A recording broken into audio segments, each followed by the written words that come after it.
Coach, you've had a couple days to look at Evansville. What are you seeing on tape? They're an older team.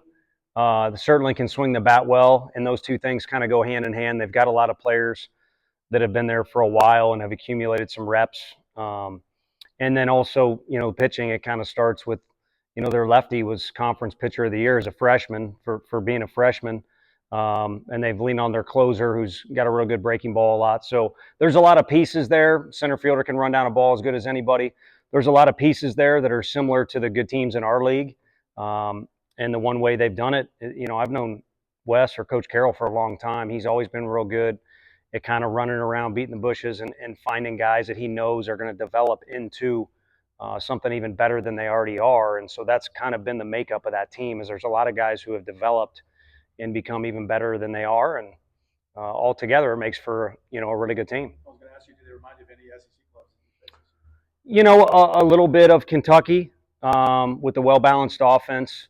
They play with a real fun style. I think that's kind of one thing that gets lost in the mix. These game times, ESPN is, I assume, the one that has to juggle. There's only so many slots, and you got Caglione and you got these guys. So where are you going to put everybody? But I think the one thing in my conversations yesterday I kept reminding people is their style of play is fun. They're very confident. They get after it and play hard. So on top of the talent that's there, they got a style of play too that makes them maybe the sum better than the parts. And I think that's something that was entertaining for the folks that were out east watching their regional, which was highly competitive. And then again, something that's kind of been their engine to help them go. So, off the bat, just kind of that team would be one that sticks out. I'm sure there's other similarities in certain categories. Tony, were you hoping for the later starts, or what about the day games, the first two at least?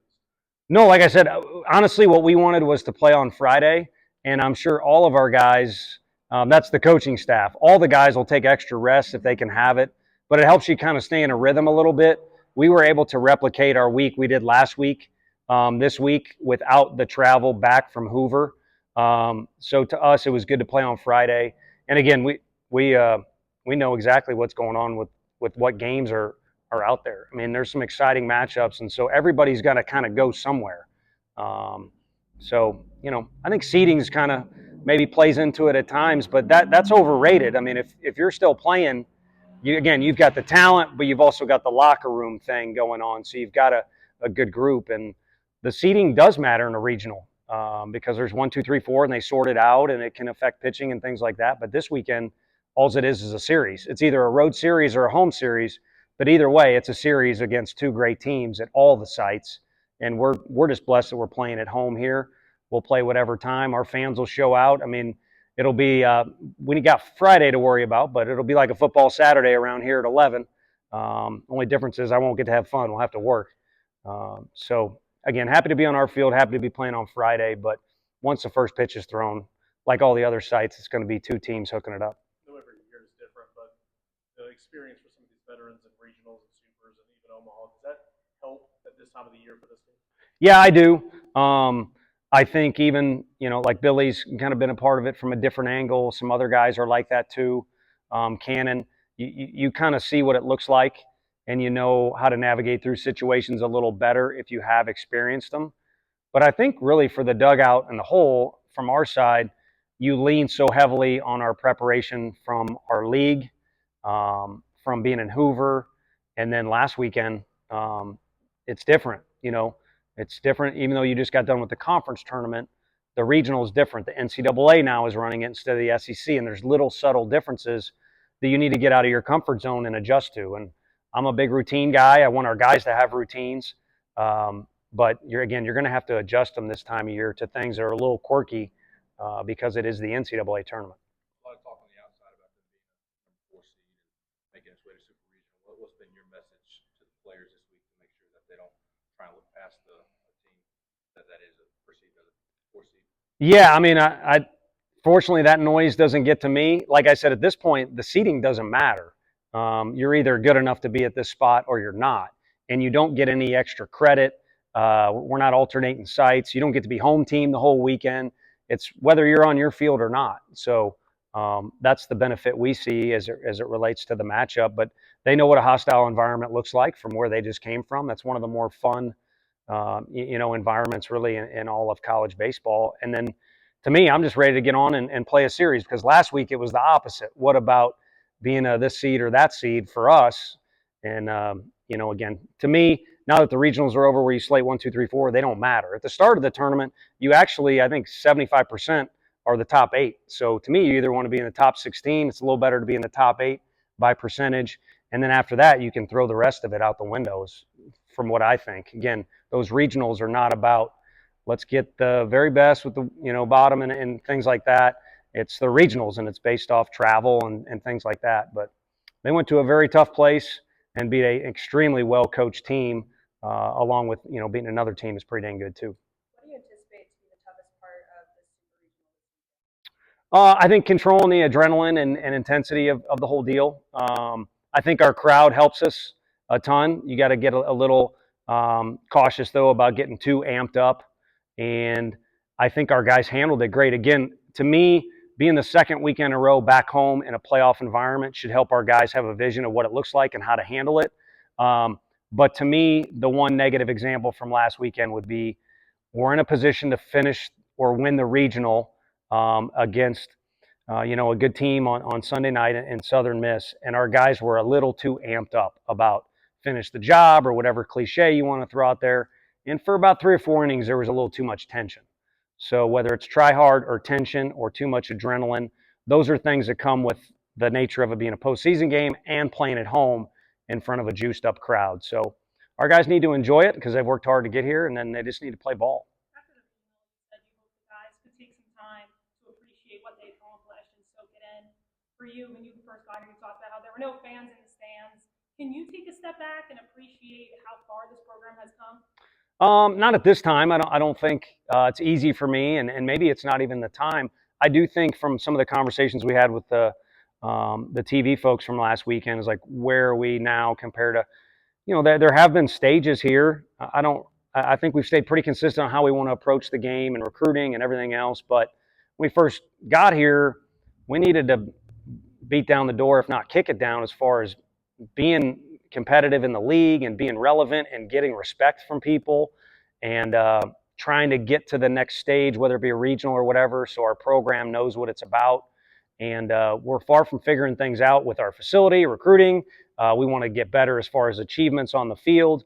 But we are at a spot now where we feel like we can put all of our effort into being the best program we can be, as opposed to maybe kind of being this wild group of guys when we first got here of being on a mission just to do everything, keep our jobs, be relevant, be competitive, be somebody that again, gains respect from people that they play. So things have changed a little bit. Update on AJ, has he been able to get evaluated like you mentioned? Yeah, nothing specific as far as what the next step will be for him, but he'll be unavailable. So it's kind of Coach Russell or Coach AJ for now, kind of as Billy did for a couple weeks there. And I don't mean make light of health or anything like that. I mean, he's still involved in practice and things like that right now, but he's kind of assumed a role in the dugout where he takes on some other duties. And to me, I enjoyed being around him. So for now, that's his task, and we'll see where we get. But more than likely would be shut down for the year. What are some of those duties he's been handling? Chart stuff, and then just communicate, answering questions we have. One more guy you can run stuff through, or go to this end of the dugout and get this guy ready, or with our locker room being right there, sometimes our guys disappear and you're looking for a guy to pinch hit or send down to the bullpen or something like that. So it can be as simple as having a guy help you in that situation. So. What impressed you about their freshman lefty this year and their pair of older outfielders that kind of sparked things for them? Yeah, I mean, Schallenberger has always been good, and now again he's got so many repetitions that he can make argument for most valuable player in their offense. But like we talked about Indiana in specific last weekend, that offense is kind of 1 through 9, and then even Southern Miss, 7, 8, 9 kind of give us big time headaches in that game. So again, you get to this point, it's not blowing smoke. It's a fact, that everybody in the lineup is capable of doing damage, but he kind of leads the way. And with Deverman, I mean, he's, for a lefty, you kind of make jokes about quirky lefty and stuff like that. He's about as good of an athlete out there defensively as you're going to find. So, his pitching numbers and the awards, the accolades he got in the league this year speak for themselves on the pitching end. but he also is a guy that's got a good pickoff move, can really field his position, and has some savvy to mix things up a little bit on the mound. So he's got a full arsenal. Between Binky, Lloyd, and Phillips, feels like all those guys have earned y'all's trust a little bit. Do you feel like there's certain roles that you would have all three cemented in? Do you want to go to each one in a certain spot? Now that we've kind of shrunk down, the one difference between this and Hoover is you have a vision of where you're at. It's, similar to a conference series, or, we played those 3 non-conference series where it's a maximum of 3 games. It's a race to get to 2 wins. So it does kind of change the way you play out each game. So with how those guys have been throwing, I think it just kind of puts them in a group where we trust them. And also there's no excuses from our end or their end. They've been in a low rhythm where they've been pitching. And again, to throw in Hoover is one thing, but to throw last week is another. So I'd be foolish or remiss to say the pitching worked out perfect last week, but it was nice to not overextend anyone really, and also get everybody out there and kind of stay in a little bit of a rhythm. And I thought the way those guys had the ball, obviously Benke was outstanding, but the way those guys after him, Loy and Phillips, had the ball coming out of their hand was more of a positive than anything.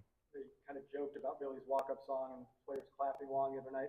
You ever had a player with a walk-up song that seems to affect a stadium in the same way that Billy's does? Yeah, it was a much smaller crowd, but at Missouri we had Zane Taylor. I think it was the theme to Boondock Saints, which I don't think our guys watch movies anymore, and they certainly probably that one's old.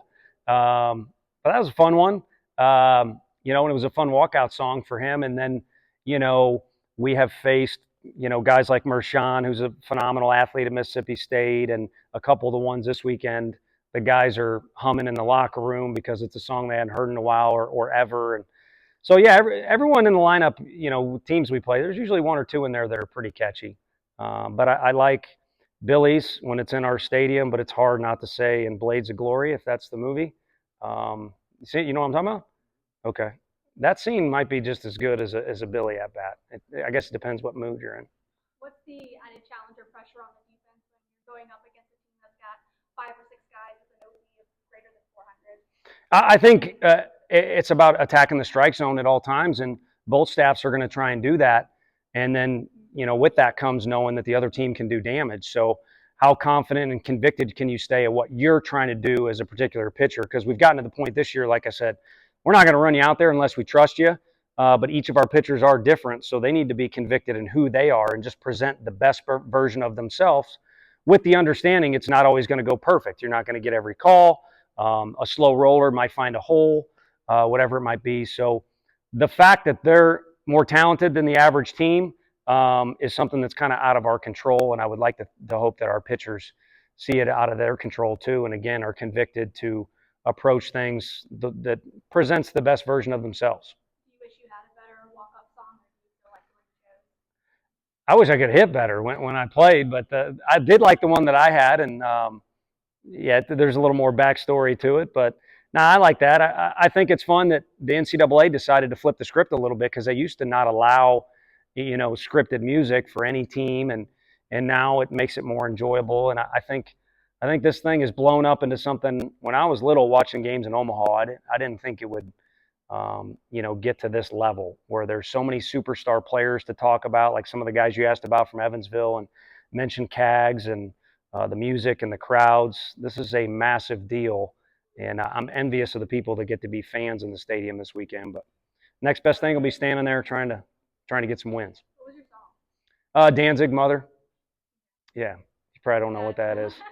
Yeah, again, a little bit of a backstory, but also criteria for me was pick something unique, and for the most part, that was unique.